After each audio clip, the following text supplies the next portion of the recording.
Angela Giles back here with another episode of Savage Angel, and I got Mark Toscano on today. He's a recruiter and he is funny, and we had the best talk a couple weeks ago. I cannot wait for you to meet him. So, Mark, tell us a little bit about yourself. I If I'm funny, it's completely accidental, by the way. You're funny. But no, I have been recruiting now for just over 20 years. I Yeah. had name it, I placed it somewhere. The neat thing about recruiting is that people don't stay where you put them. So there's always a reason to circle back to candidates that you placed years ago, and what they see you're in a different spot. What got you there? What motivated you to move? What are you looking for next in your career, or how can I help you where you are now? And it's so much fun to be able to maintain those relationships year over year over year because, well, like I said, nobody stays where you put them. It's kind of like a toddler once they learn how to walk, and then they're just off on their own. Well, that's true. That's true. And it was so fun talking to you a couple weeks ago. And we were talking about my fixation on how much I love Reddit, and I, like, always am in different subreddits, and one of them that I love going in, well, there's 2. One is just it's all about, like, how people can find jobs, tips, all these things, and it's so interesting to read all these people lamenting and, once in a while, there's a big win in there, and then my other thing, and I would love to talk about this, I don't think we've talked about this yet, Mark, so I'm gonna put you on the spot, but it's gonna be fun. I want your opinion.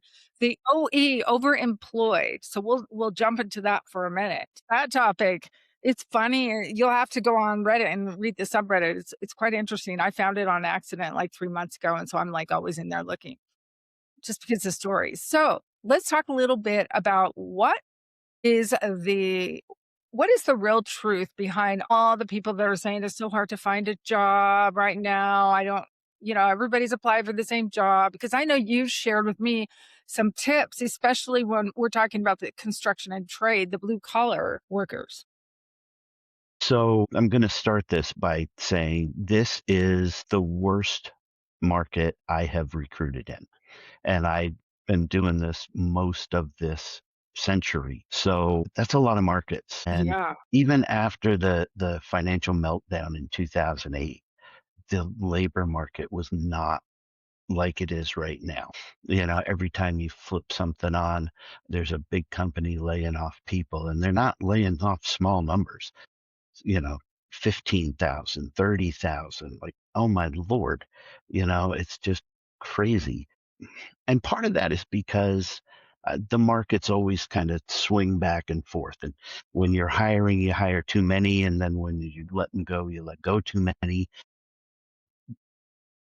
This is not that situation. We're seeing a fundamental shift in the labor market right now. And there's a real misalignment between what people are qualified to do and want to do and the jobs that are open. And that kind of brings us a little bit to, construction and skilled trades.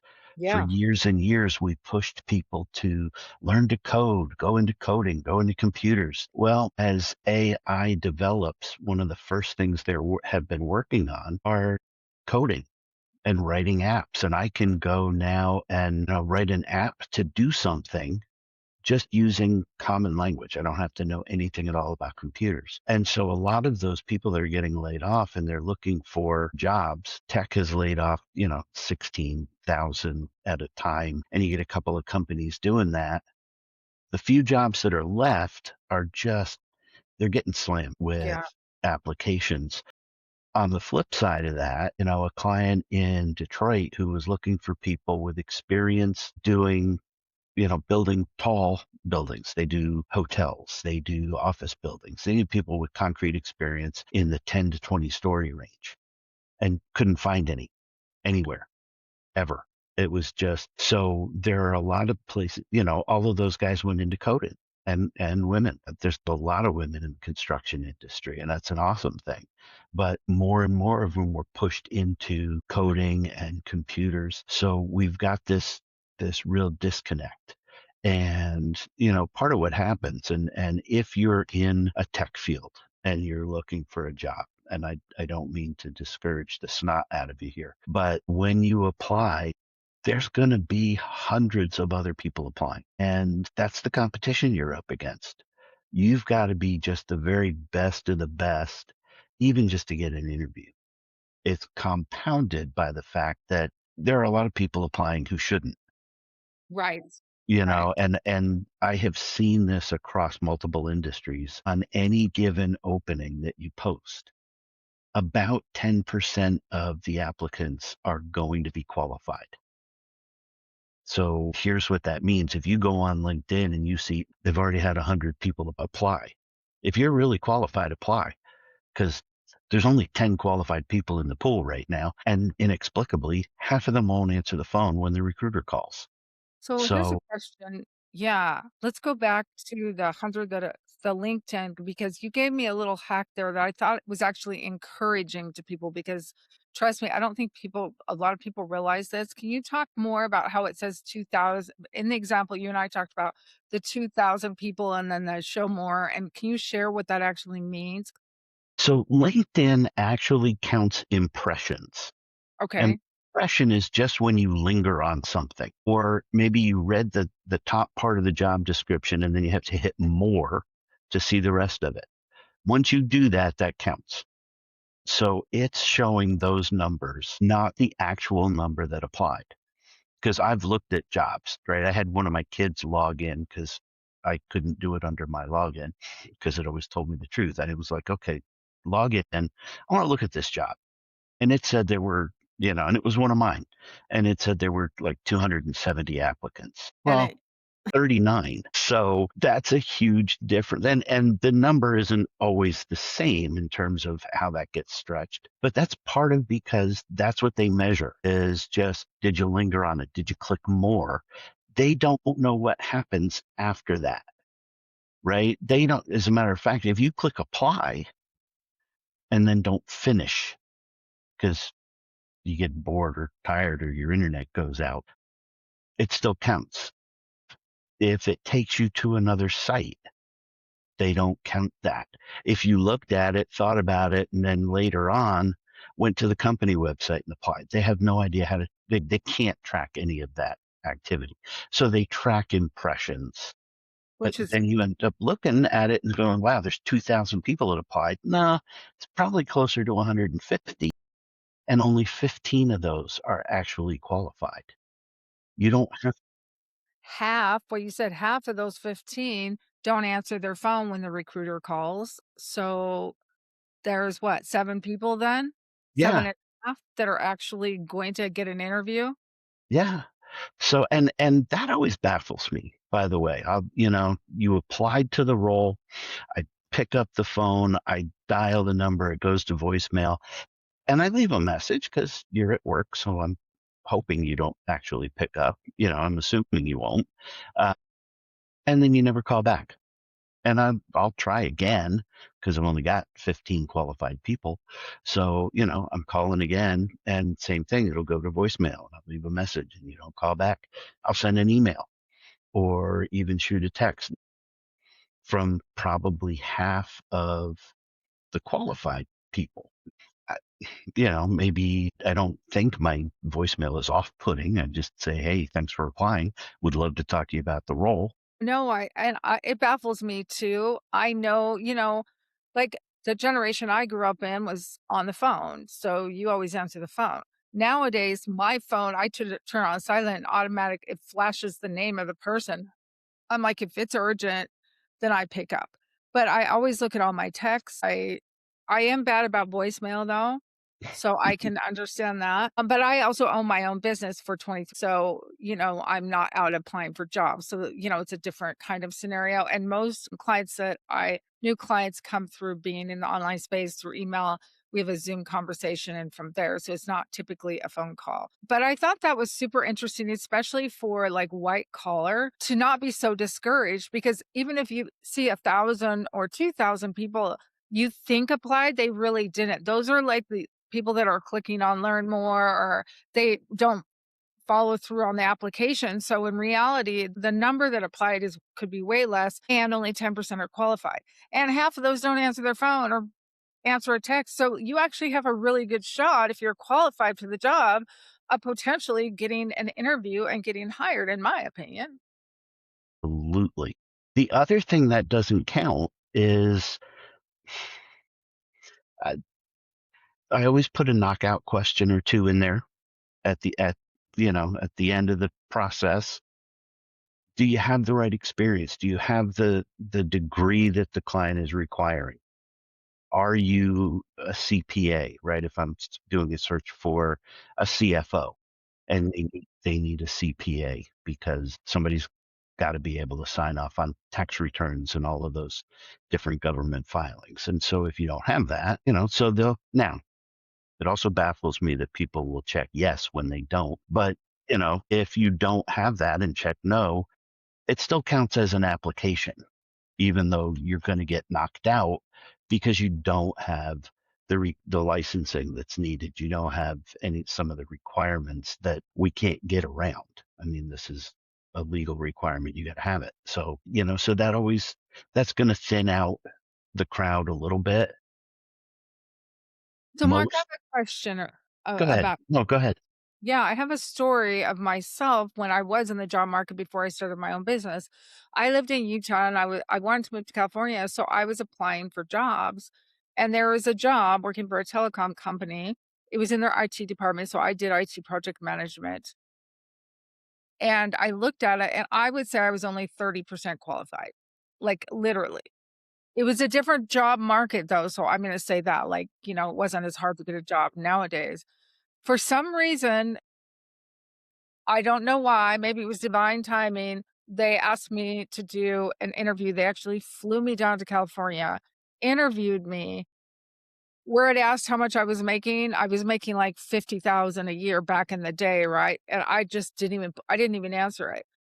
They flew me home. I got home and I literally got that job. And I started the job out at 80,000 a year back then, which was fabulous for us. My husband and I made a little kid. And when I asked them why I got the job later when I started, he said, "You are even with the least amount of experience that you had, the way that," he told me, and this guy was like a grizzly old IT director, we're talking 60s, just long, like a total, like, long hair, like from the hippie age, right? Like that's Okay. manifested himself, which was fabulous. He's super interesting. And I love talking to people, but he's like, out of all my years, of corporate, you are the best interviewer I've ever ran across, and I got that job, and it changed our lives.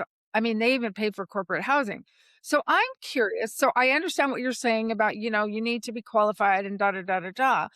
But in my case, like, I literally and I did that all the time, I would apply for jobs that I wanted to learn, and, I was definitely not even 30, in this case, 30% qualified. So is there ever cases where you feel like people can still do that if they can learn things? Or do you feel like that's just not even a thing anymore in the job market? In the current job market, Or is it about who you know? So if you get introduced to someone and they bring you in because they know so and you're recommended already, more rare than people people think, think. yeah, In the current market, normally I would say if you're 70% of the way there, go ahead and apply. In today's market, if you are 105%, you've got stuff they didn't even ask for, you still may get beat out by somebody who's got even more stuff than you do. And it's just because of the nature of the market in technology, and we're seeing it a lot right now in marketing. so I'm curious what you're seeing in marketing. A lot of what we're seeing right now, and I have a number of former colleagues who are kind of going through this right now.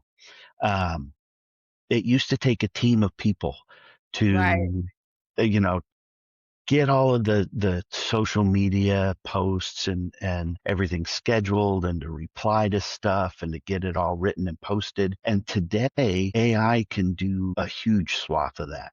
It So what can. used to take an 8 or 10 person team now takes a full-time person and a part-time person just to kind of keep it all on track. And that's really causing a shift. Same thing in a lot of the technology fields where AI can now do a lot of the coding, or it can do some of the debugging. Maybe you've written a bunch of code, and there used to be a team of people that would debug those and make sure everything was good. Now AI can do one or both parts of those jobs faster, and you still need people, but you don't need as many of them anymore to kind of keep an eye on everything and to actually physically do the work and go through line by line and proofread code and look for bugs and look for, ooh, wait, that's supposed to be a semicolon, not a colon kind of thing, and go through that. We're So seeing let it. No, go ahead. I was just gonna say, so I see what you're saying, like, it's just AI is taking some jobs or, there's it's in some ways, it's also, in a way, creating jobs too, and we could go down that rabbit hole, but I prefer to go down the rabbit hole because I've done so many interviews across the United States now of business owners and high-level professionals in the construction and trades industry, so I'd love to talk about that because there is a deficit of skilled workers, for sure. Absolutely. And it's really, from what I've seen, coast to coast, Maine to Miami, every place there is a shortage of skilled labor. There's not enough plumbers. There's not enough electricians. It's just not enough of anything. And we're in an interesting, in terms of construction, because there's a huge shortage in housing. And there are plenty of places that want to fix that shortage and they can't, or they can't do it as fast as they'd like to because there's just not enough people to do the work. We're building data centers and factories to build chips and factories to build, you name it, to keep up with the new technological demands, and we don't have the people to do it. It's just they're spread too thin. And so you end up with projects that aren't happening, or, and everybody has seen this, and you'll drive by and there's a building that's like halfway built and that was just sitting there. And it's sitting there because they can't find anybody to keep going and finish building the building. And it's, kind of amazing when you look at that. I would complain a little bit about like highway construction and some of that, but that always takes forever. So that Oh, yeah, fall that's like under this. my Uh, husband, we live in Vegas, and he's just like, we moved here in 2014. I'm telling you, there's still construction. We're like, how many years later? Like, moving on 12 years, and it's just like, good lord. Now, I will say that, some things have gotten done, but it just feels like it's that perpetual move, never getting done. Question for you then, what about the companies that are doing outside the box things? So let me share an example with you. I talked to this gentleman out of the Midwest, and what they're doing, which I thought was so amazing, is they have an academy and they bring in high school students, but there's a part of it that I just think is so cool. They bring in high school students that can intern and learn a trade, or like at least start learning a trade. And then they can continue on with the academy once they graduate, and ultimately they can work for the company if they choose to. However, there's another thing that they're doing, and I think this should be adopted, across the United States. That's how cool I think it is. What they're doing is they're taking people, like, say that you're a woman and you're a single mom and you wait tables and you're like, I need or want something different. You literally can come into their academy and they will train you on whatever the thing they train you on. So, like, for example, my niece is a welder. They could train her on welding. Yeah, I'm just making up an example, but you get the idea. And I'm like, how cool is that, that we have a huge amount of people in the tech world, marketing, like whatever, that we could bring over and they could learn something else in the trades. Now, obviously you, to some degree, you might have to like have the physical ability, but at the end of the day, I thought, well, that is really interesting and really cool because it's a small piece that varies like a tiny sliver, but how cool is that, that they're helping people make a career change into an academy. Absolutely. And we are seeing a lot of that in construction and skilled trades, where they're working with local high schools, they're working with community colleges, and we see this in nursing, by the way, as well. If you're in nursing school, you have to do a certain number of clinical hours. Well, some of these hospitals and nursing home companies are partnering with the nursing schools and say, we will let you do all of your clinical hours here, and then we'll promise you a job when you get out. The school likes that because, okay, now we're going to have these great placement numbers and that helps with our enrollment. So, people want to go there because when you graduate, you get a job. And the hospital or the nursing homes or assisted living centers or, you know, all of those things are getting that, we play a role in training them and then we get to keep them, which is always really nice. So we're seeing the same thing in skilled trades where they're working with high schools, they're working with community colleges. I've got a client right now, it's a manufacturing client. They're in Missouri and they can't get enough welders. It's funny, you used your niece in welding. So they are hiring people with no experience who want to learn how to weld and training them. And I it's think a it's kinda cool. they're saying, okay, we're going to bring you in, we're going to train you. Here's what your pay is going to be. When you complete the training, you get a raise to this. When you reach this level of proficiency, you'll get another raise. And they're because they can't keep enough people and they build very specialized structures with structural steel.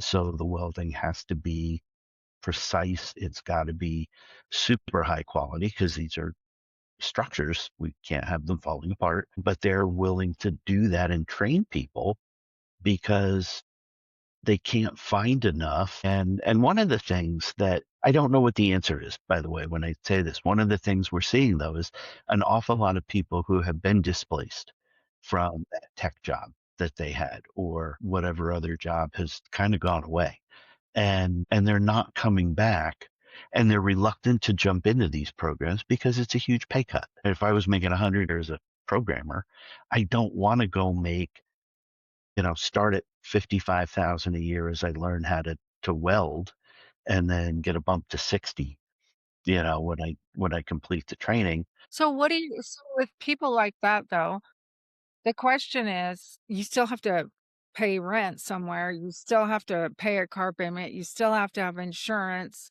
for your health, you've still gotta put food on the table, so I know that there's been a lot of displacement, like I said, I'm always on Reddit. What do these people do then? Do they just have to, like, grin and bear it kind of thing, or get more creative? Like, are they doing things like Uber Eats or starting a business on the side? Like, what are you hearing with your ear to the ground right now? So we see a couple of things. One of them is the gig economy. They're Yeah, driving through Uber Eats. They're, stocking shelves at the grocery store or at a Target somewhere.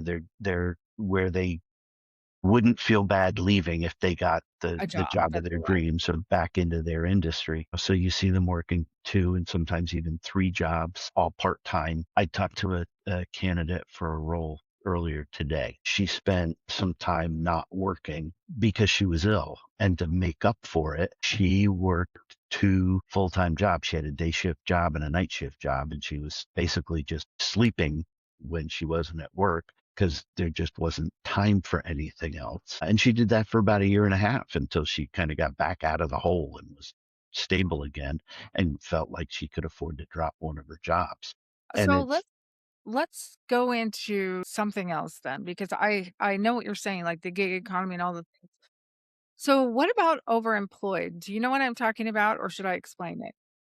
I think I know, but explain it because So it's I'll get basically it wrong. people, yeah, that get remote jobs or like a hybrid. So say your first job is 8 to 5, you're remote 4 days out of the week or 3 days out of the week, and 2 days you go into the office, right? Or you're fully remote. So someone gets job one, it pays say 60,000 a year.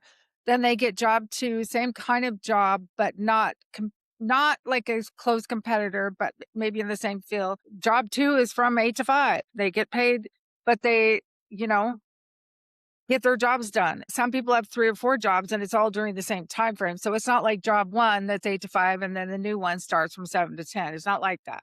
It's like they're working multiple jobs at the same time, they get their work done, right? Because they're fast and they're efficient, but they're basically getting paid anywhere from 2 to 4 additional jobs. And the whole premise, and this is, I'm just sharing with you what I read, because obviously I don't do that because I have my own business, but I find it fascinating to like lean in and listen. And their whole thing is corporate doesn't care about me. I'm just a number and I need to get out of the hole because of the economy and we've had credit cards, student loans. So they're going to work, multiple jobs and get paid. So it's Yeah, funny I that know. you say that because, uh, I think from the employee side, Mhm. they're not wrong. And if they can do that and do that well and keep all that straight, first of all, I salute them for that because I could never pull that No, off. right. But also, if they can do that, they're not wrong. And we've seen it over and over and over again over the last couple of years.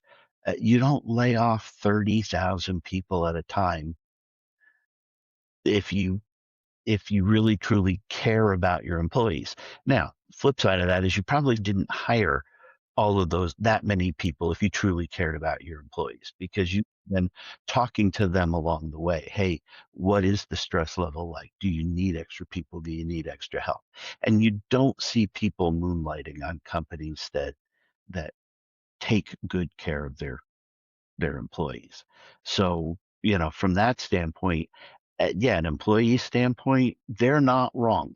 And I don't think if they can get everything done, more power to them. Rack them up, go from an employer standpoint, because as third party recruiter, right? So I'm in an agency. I don't recruit for any one company. And so I'm talking to a lot of employers. And part of what they don't like about remote is the fear that that could happen, that they don't care if you moonlight. They just don't want you to double dip. If you're working 8 to 5 for me and you go work someplace else, that's great. But if you work 8 to 5 for me and 8 to 5 for somebody else, they kind of they feel like you're shortchanging them. And I don't know, as long as the work's getting done, what do you care? But It's my whole as long as the work gets done. I have employees and I don't care as long as they're if I have a question and they answer the question within a short amount of time and they get their work done, I could care less. yeah, I could care less if the and some of mine that have been with me for 8 years, they're like, "Hey, I'm at the grocery store. I'm eating dinner. Can I get back to you when I get back to the computer?" I'm like, "Yeah, I don't care." yeah. And I think, the odd thing is that employers who have that attitude and who would be okay with it probably don't have it happening to them as much because they do the things, they treat people the right way. And kind of develop that sense of loyalty and like, I don't want to cheat on you. Where the employers who care the most and would be the most upset are probably the ones that I don't want to say deserve it, but they're the ones who are creating the atmosphere where you're like, you know what? They're not going to show me any loyalty.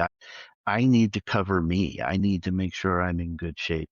And so until I lose one of these, I'm going to work them both and bank the money. And it's hard to argue that that's a bad thing because we've all seen people who go to work in the morning, they work all day, and then they go and they work, they do another part time job. We see it all the time with single moms. We see it with people who, they're trying to pay off school debt or whatever it is they're doing, and they're working nonstop, and nobody bats an eyelash. Right. That's so, I think that especially because jobs that you can do that with are the ones most at risk of going away because of not just AI, but some of the tools that we're getting because of AI that make things more efficient. And I think some of those you see the writing on the wall. I'm not going to be able to keep both of these for that long, so I can afford that. I have the energy to do it for Yeah, 6 months. I couldn't right. live this way forever, but this job is going to go away. And when we talk about some of those tools, they're now we're talking about agentic browsers, right? So and the one that I've played with is Comet. I don't know if we're going to have to beg them for money now or something, make them sponsor you. Uh, but it's an agentic browser. I can tell it, go to this, log in, and find me this, and then I can go do something else while it's doing it. Where I haven't had the ability to do that in the past. So, when I'm sourcing for a client, I can say, go to LinkedIn, find me everybody with these qualifications and these job titles within 100 miles of Columbus, Ohio. And it'll happily go chug along, do its thing. It actually gives you a play by play if you want to sit there and read it. Now I'm opening this. Now I'm opening that. Now I'm doing this. And it'll actually stop at some point and say, hey, this didn't work. Do you want me to change a filter? Do you want me to do this? Do you want me to, once in a while, have to hit OK because it won't do some things without human touch? But while it's doing all of that, I can be doing something totally different. And then it gets done and it's okay. Now, you know, take that list, save it as a Google document. Here's the name I want. Now I've got a list of all of these people that, this is what I'm going to do this afternoon. I sit down and call them all and say, okay, hey, you've got the qualifications my client is looking for. If you're interested in something new, let's have a talk. And I wasn't overly involved in that process. That's amazing. So yeah, it's really, I can tell it to order a pizza. I could fire it up before I leave. I'm hybrid. I'm in the office today. And if I wanted to fire that up and have it order a pizza for me while I'm packing everything else up and getting ready to leave, it would do it. And the only thing it wouldn't do is, hit pay. I'd have to stop and hit the pay button because it won't do that without me physically doing it. And then stop on the way home and get a pizza. Kids will be happy and yippee. So, you know what's so interesting, Mark? With our conversation, I mean, in some ways, sounds if you were the audience, you might be nervous, right? But then I would say, okay, but maybe. But on the flip side, I'm a huge believer in you create your own economy. I am the type of person, and I preach this and preach this and preach this and preach this. If you want something bad enough, then you will give up absolutely everything within reason, right? Obviously, you don't want to chop your arm off to go find that thing or get that job. You will do whatever it takes. And I think sometimes, maybe it's old school in me because I was taught that, you know what? If you want something, you can make it happen, but you have to put in the work. I taught my boys that, and, they're in their early 20s, and often I hear from my children tell me this, the one, 2 that have jobs, the other one owns his own health and life insurance agency, that they are told, "Wow, like, your parents did something right because these kids, like, they're incredible work ethic. They go above and beyond because I taught them that." And so, like, he's a mechanical engineer. He graduated from UNLV here in Nevada, and he had a job offer within 2 months. He took it. It was 90 days probation. Within 3 weeks, they said, "We wanna give you an offer." I mean, he's making $101,000 a year as a mechanical engineer right out of school, and we told him because he's like, "Oh, I don't know if I really wanna stay here." We're like, "You could take the job, you need to stay at least 2 years, and then if you wanna really pursue, living somewhere else with that kind of career, but you've this job market, like, is insane," and he got one. Why? Is because he knew he needed to get a job, he knew that he had to work hard to get that job, and he started tapping every connection he had, he started applying, like, he did everything, like, beat the bushes, and he got that job quickly. So, I preach this. I think you make your own economy. You put in your head that you're gonna get a job in this time frame. This is how your life's gonna go. You put it out there and you draw that energy towards you. And that may sound woo-woo to some people, but I'm telling you, I believe when you combine that with, creating your own economy and your mindset, and you're out doing whatever it takes, you will find the job that you want. You will get that job out of all those other applicants. I believe that. I think times like this, where the job market is absolutely terrible, the economy is shaky, Yes. we have no idea what's coming next, But do we ever? it can be really scary. Yeah. That's when you really need to shift your perspective. It's not, my grandfather went to work at the same place every day, 40 years. He retired, he got a pension, he got a gold watch on his way out the door. And those days are long gone, Yeah. long gone. But And but they showed up every single day. They did what they needed to do to keep that job and find that job. That's the absolutely. difference. And now but they also didn't have the opportunities that we have. Yeah, I Think know. about what, he had. This is what I know how to do. That's it. We have an internet where we can learn anything, Yes. absolutely anything. We can take courses from UNLV. We can take You courses can get free from Duke courses. or Harvard or Yale in a massive open online course, usually for free or just a couple of bucks. We can learn anything. And one of the things that we're seeing right now, and I talked to a lot of other recruiters during the course of the week. One of the things that we're seeing is there are a lot of people who really haven't mastered prompting AI to do stuff. And it's just like learning some computer languages to be able to dig into databases and pull out information. Getting AI to do what you tell it to do and do it correctly is not always easy. You've got to be very precise in how you word your questions and what you tell it to do, because it's going to do what it thinks you said. And if you told it wrong, you're getting the whole wrong thing. And so people who have learned how to do that are now in demand. People who are looking at other opportunities. Okay, what else can I do? Right? A few years ago, food delivery services were not a real thing. A couple of years before that, Uber and Lyft were not a real thing. And so there's always now new opportunities. What can we do? And how can we use the technology that took away my last job?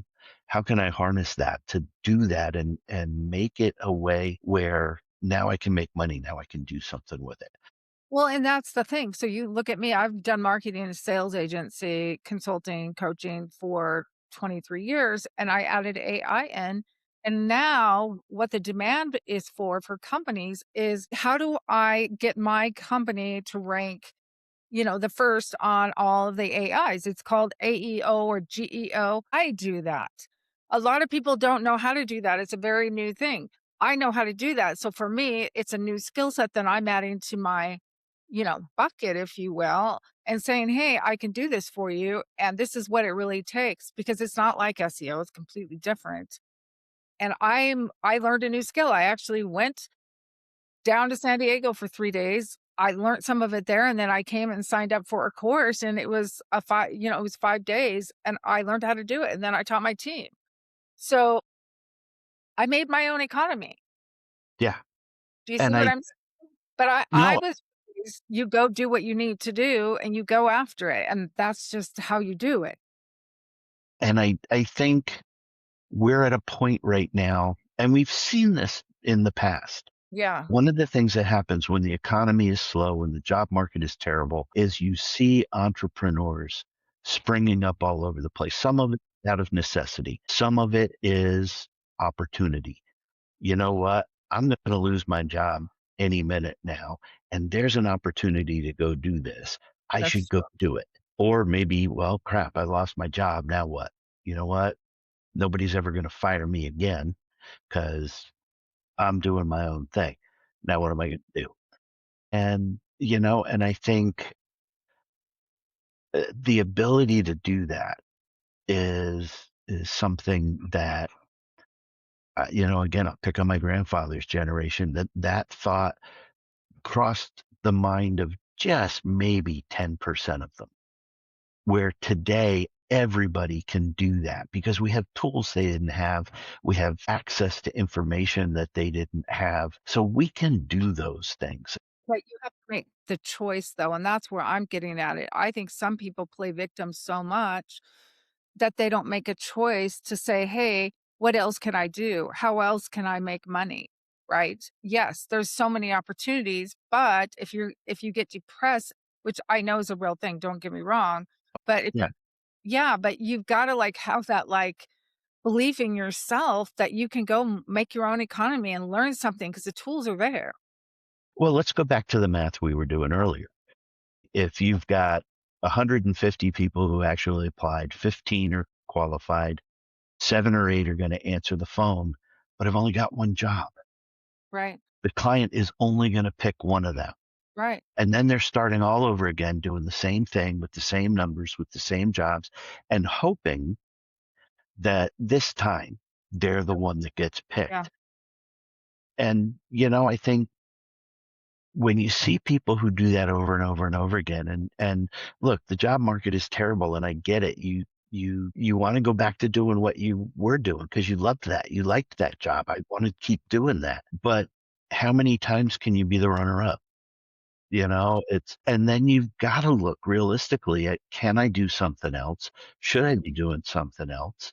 And look, you can't swing a dead cat on LinkedIn or probably Reddit as well without hitting a coach who can tell you how to, get past the ATS. By the way, you don't want to get past it. You want to be in it. You really, truly do. It's a database. And the first thing I do when I get a job from a client is go to my database and I type in what they're looking for and see who pops up. So if you didn't get that job last time, you're going to show up on that list. You want to be in the ATS. I don't care what any guru on LinkedIn tells you. You need to be on You that are list. the guru. But I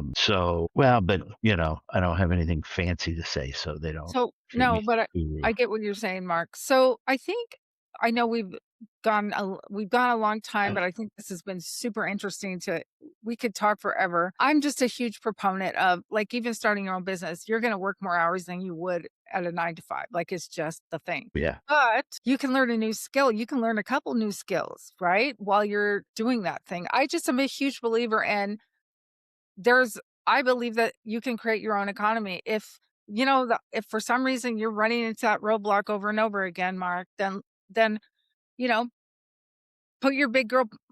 I always say big girl because I'm a girl, panties on, and go do figure it out. Like figure out something to do. And that's my soapbox for the day. No, and I love that. And don't people need to remember they're not making this decision, or they shouldn't make this decision in a vacuum. But if you've been the runner up for like 6 jobs in a row, talk to your spouse, talk Yeah. to the rest of your family, talk to your friends, talk to former colleagues, talk to anybody that will listen and say, hey, this is what I'm thinking. Is this a good idea? Can I do this? Should I do this? And don't listen to whether they say yes or no. No, Listen because to why. No, no, that's a bad idea because most of those reasons are going to be bullshit. yeah, well that's true. At best, they're going to be a reason for you to say, okay, I got to pay attention to that. That's a good point. I got to be careful about that. I have to make sure I don't fall into that trap. But most of the stuff is going to be stupid.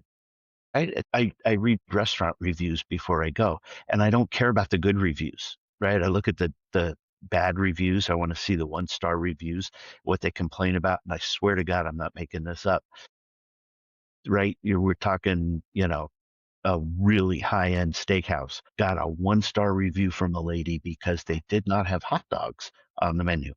So to me, those are absolute what I call special people. Yeah, you know what? I want to go there now because I know there's not going to be a lot of screaming little kids. They're going to be kids. There'll be kids. That's fine, but they're old enough to sit down, shut up, and eat a steak. So Right. No, I hear you, Mark.